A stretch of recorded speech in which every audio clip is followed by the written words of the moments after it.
Good morning.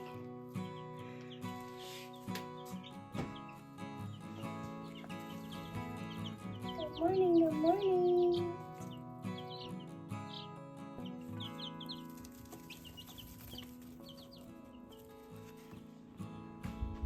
Good morning. Good morning, good morning. You guys ready to go outside? Hey guys, welcome back to Ashley's Homestead Adventures. We're out in the barn this morning. We're going to kick the kids outside, but before I do that, I have to disassemble the chicken pasture that did not work.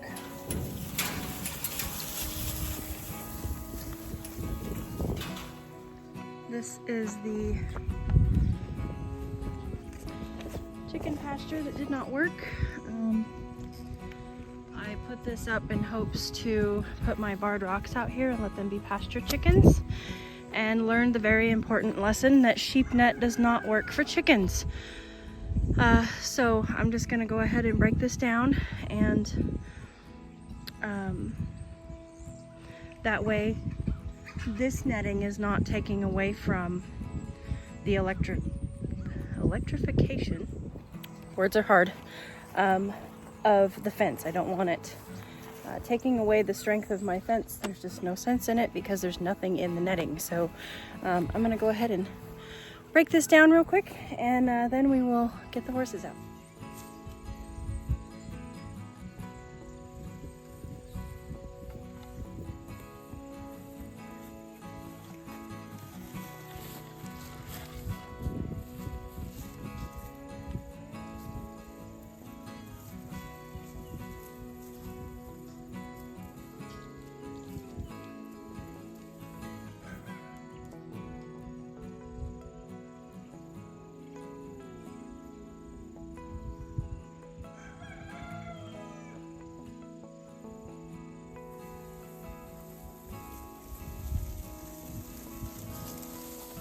Okay, now we will bring the kids out, and pretty much everybody's gonna be led through this gate right here. The only one that isn't is Chance. He goes down to the other pasture down there, and so he will be led past, but let's get everybody out. It's a nice cool morning. It's really starting to feel like fall, and I'm trying to embrace it, but it's cold. I don't like the cold.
Settle down. Settle down.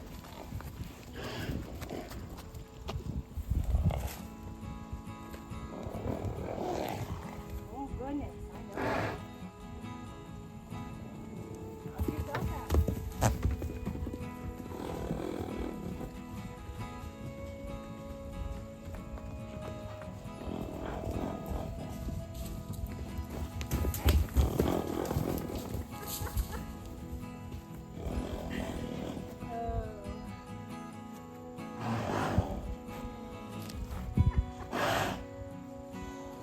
Oh my goodness.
All right, let's go get their breakfasts made and out to them.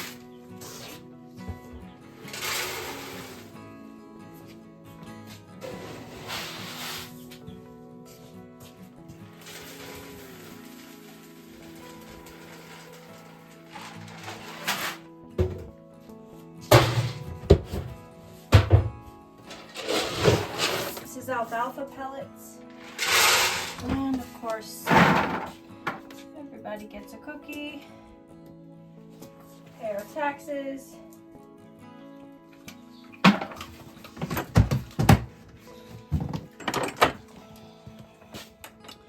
Let's see. I'm going to take, this is, white is Maggie. I'm going to take all of these.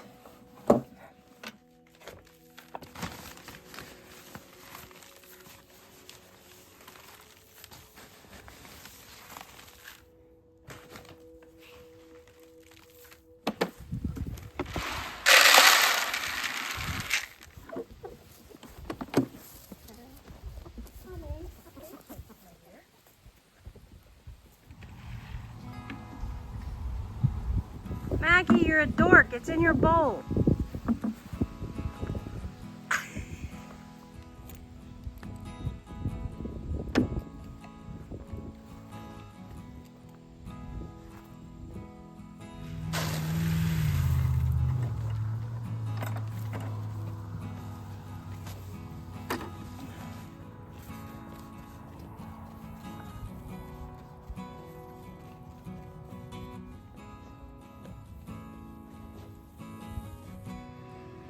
Also, look who's still in bed. Lazy Bones.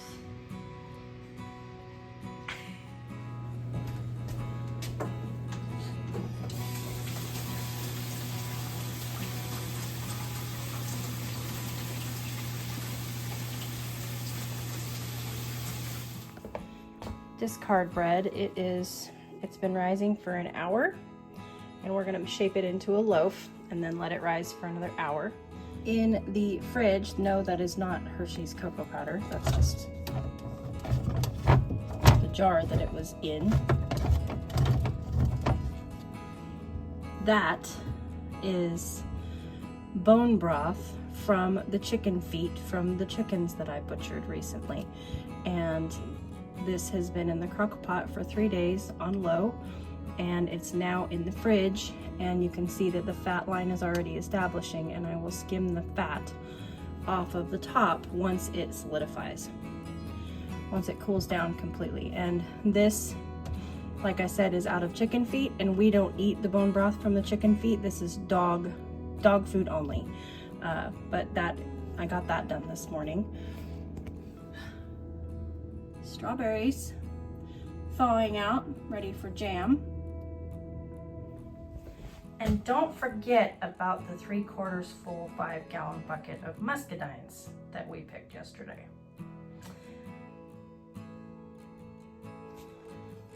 I spilled Bossy's dog food, brought in hearts and livers from the chickens that I butchered, and I brought in a couple of chickens to put in the crock pot to make dog food. So to say that I have some stuff to do in the kitchen is a minor understatement. Oh yeah, right, forgot. Cheeky, my sourdough starter, is fed and getting happy here on the counter.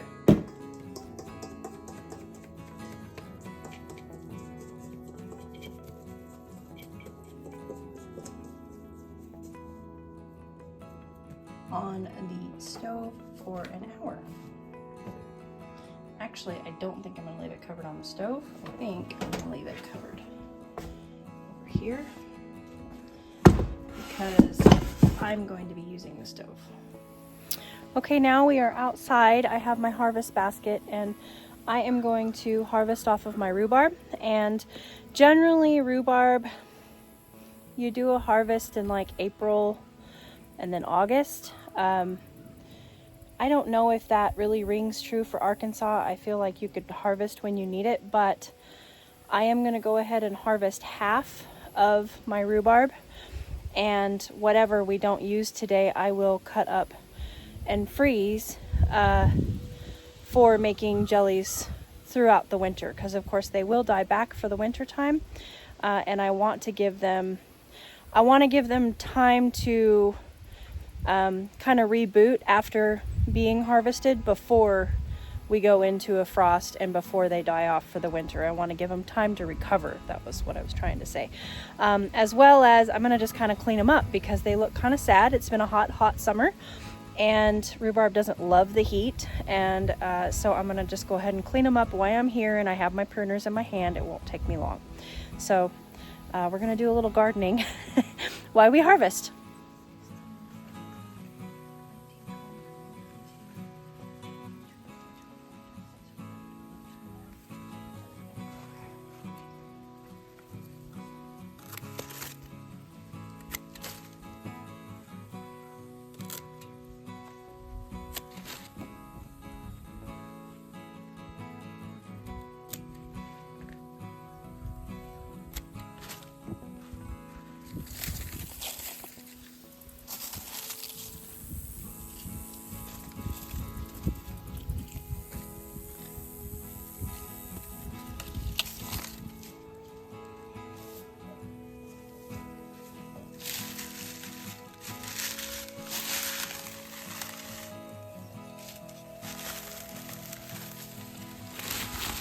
I just harvested a pretty decent amount from them.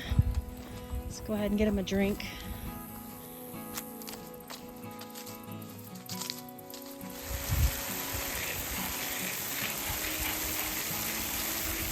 Oh, look at that good tomato eating dog. Do you have a tomato? Where did you get that tomato?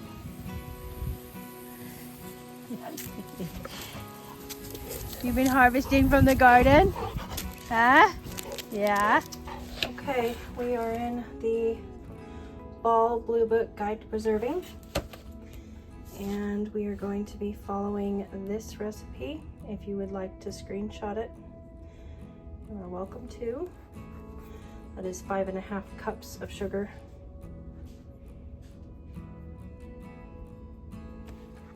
I'm gonna give this rhubarb a wash, and then we're gonna jump right into it.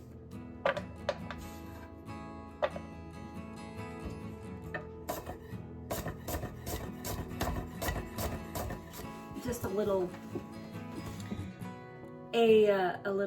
story time, little tidbit. One of my favorite ways to enjoy rhubarb is simply with a little bit of salt, raw, and just eat it.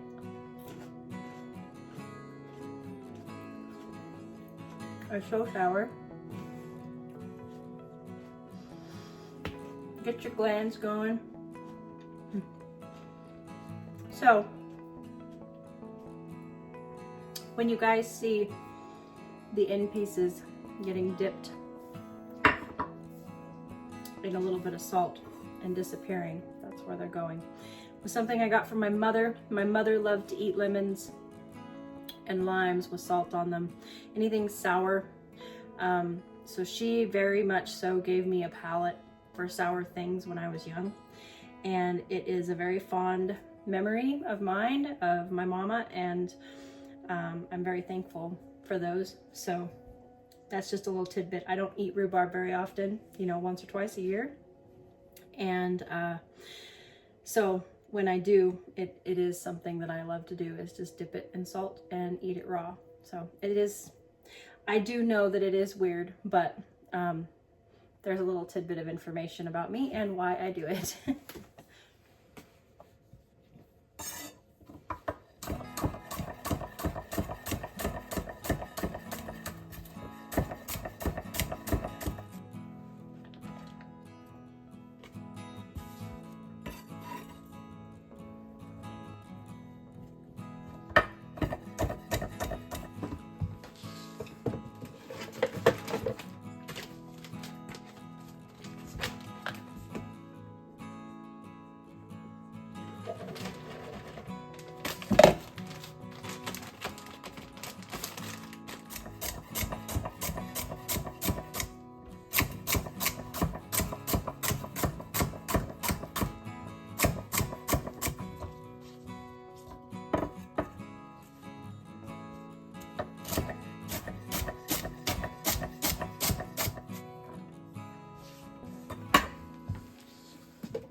These are frozen strawberries out of my garden. This bowl has got a beautiful layer of syrup on the bottom of it. I am not going to let that go to waste. That is going to go in a glass, and when I'm ready for my iced tea this afternoon, I will put some ice in it and fill it up with tea, and I will have strawberry tea. Into a pot, a packet of pectin, a 1/4 cup of lemon juice,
hey, we boiling.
All right, let's feed Cheeky.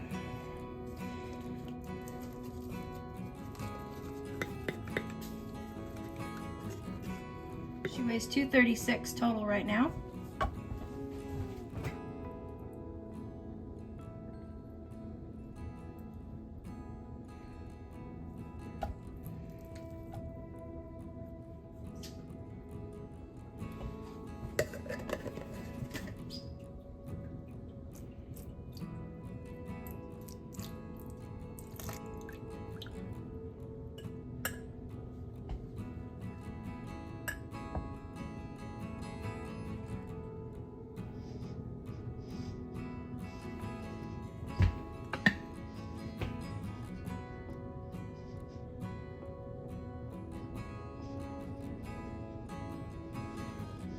Holy cow.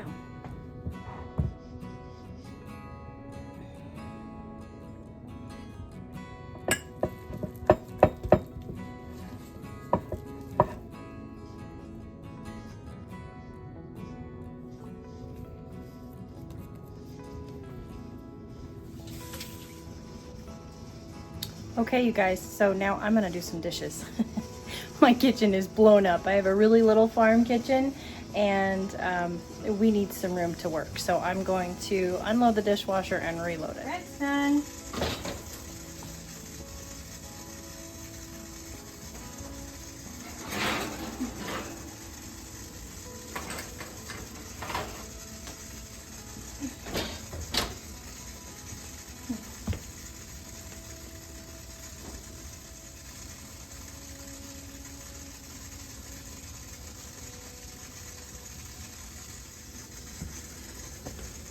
Actually, our bread is not done. I must have turned the oven off in all of the hubbub, and so it is not totally cooked. So, back in it goes. And actually, I'm gonna wait for that to warm back up to 150 or to 350, and then we'll put it back in. Internal temp of that bread right now is about 111, and it's supposed to be 205 to 210.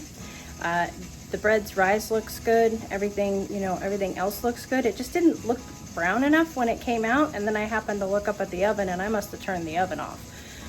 So right now, I just preheated it again, or pushed it to preheat, and it's only at 155. So I'm gonna go ahead and preheat it again to 350, and then we'll bake that loaf for another, I'll just do 15-minute increments until it looks right, until the internal temperature comes out right. So my screw up, that might just happen to be my next loaf of bread in the house. But if I can get it to read the correct temperature and it still looks good on the outside, then it's completely fine. But with having to let it sit and then rebake it, if it's not perfect, it can't go to the farm stand, and that's fine because I'll have jam to eat, so it's all good. Stretch and fold time.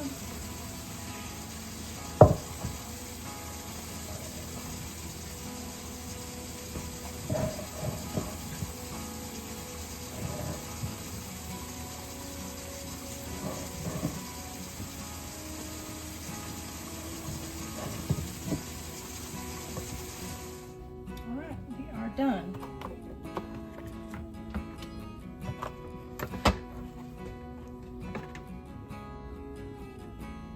Ooh, it looks like clear water. Love it.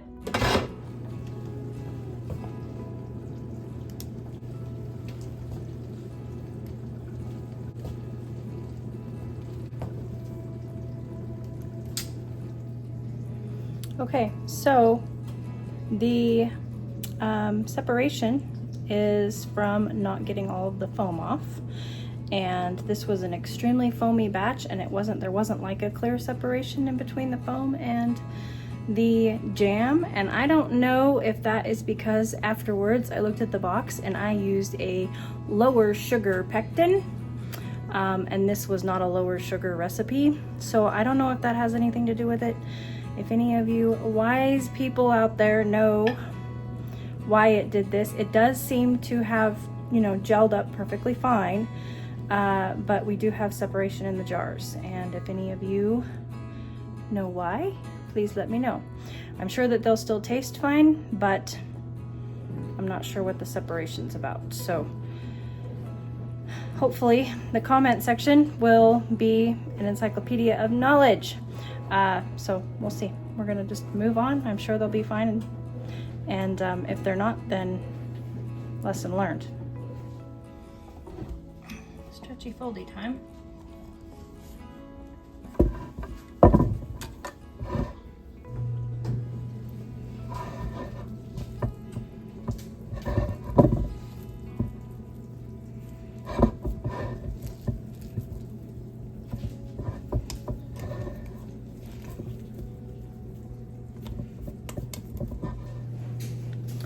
Okay, we have a few minutes of downtime here in the kitchen before I start my next project, and we are going to go out and do chicken chores. We've got to split the farm in between the kitchen because there's only just me. So I know that a lot of people are like, why are you out in the barn and then in the kitchen and then out in the barn and then in the kitchen? Well, because if I got 15 minutes to go do chicken chores in between, you know, stretch and folds, then that's what we're gonna do. There's no time for idle time around here, you guys. Except for the dogs. There's always idle time for the dogs.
Good.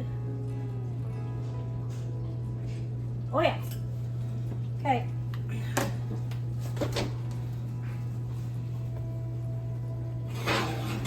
There it is. Oh, it's pretty. It's pretty, pretty, pretty. And that thing is pretty all the way around. And with that beautiful loaf out of the oven, thank you guys so much for coming along with me today. Remember, if you enjoy my content, to go ahead and share it and subscribe. I hope you had a beautiful day. I appreciate you coming along for me with mine. Take care. I'll catch you on the next one. Yours truly.